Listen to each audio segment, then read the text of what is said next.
બનાસકાંઠા જિલ્લામાં Thara national highway 27ના service road પર પાણી ભરાતા સર્જાઈ હાલાકી। દર વર્ષે સામાન્ય વરસાદના સર્વિસ રોડ ઉપર પાણી ભરાઈ મોટા ખાડા પડતા વેપારીઓ, રાહદારીઓ સહિત વાહન ચાલકો પરેશાન।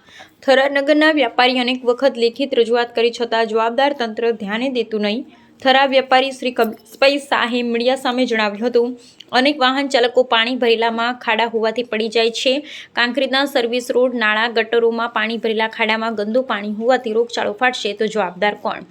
કાંકરેજના ધારાસભ્ય અમૃતજી ઠાકોરે પણ આ મામલે પત્ર લખી કરી છે રજૂઆત। મુખ્યમંત્રીને પણ પત્ર લખી સમસ્યાનો ઉકેલ લાવવા કરી રહી હતી રજૂઆત। આ કુંભકર્ણની નિંદ્રામાં સૂતેલા નેશનલ હાઈવેના અધિકારીઓ નહીં જોયું હોય કે છેલ્લા કેટલાય સમયથી થરા સર્વિસ રોડ ઉપર ભરાઈને પડી રહે છે પાણી। હું કમલેશભાઈ શાહ, થરા નગરપાલિકા પૂર્વ કોર્પોરેટર। થરા નગરના બંને હાઈવેને બંને સર્વિસ રોડ છે, એના ઉપર પુષ્કળ પાણી ભરાય છે અને પાણી ભરાવાના કારણે આવતી જતી પબ્લિકને ખૂબ હેરાનગતિ થાય છે અને એ પાણી એટલું બધું ગંદુ થાય છે કે આનાથી રોગચાળો પર ફાટી નીકળવાની શક્યતા છે।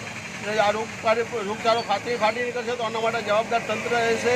આના માટે અમે નગરપાલિકામાં અરજી આપી હતી, NHIમાં પણ મેં મારા નામથી અરજી આપેલી છે, પણ હજુ સુધી કોઈ નિકાલ થયો નથી। તો આનો સત્વરે નિકાલ કરવામાં આવે। પરમ દિવસે એક વેપારી આ ખાડામાં પડી ગયો અને હાથ ભાગ્યો છે, એ આજના દિવ્ય ભાસ્કરમાં પણ આવેલું છે। એટલે આ જલ્દીમાં જલ્દી આનો ઉકેલ કરે એ વસ્તુ જરૂરી છે। અને બીજી વસ્તુ એ કે આ બંને રોડ પર આજુબાજુના ગામડાના 10 થી 15 હજાર પબ્લિક કાયમ માટે ચાલે છે। આ બધાને આ પાણીમાંથી જવું પડે છે, એટલે ખૂબ પબ્લિક હેરાન થાય છે। તો આનો સત્વરે નિકાલ કરવા વિનંતી।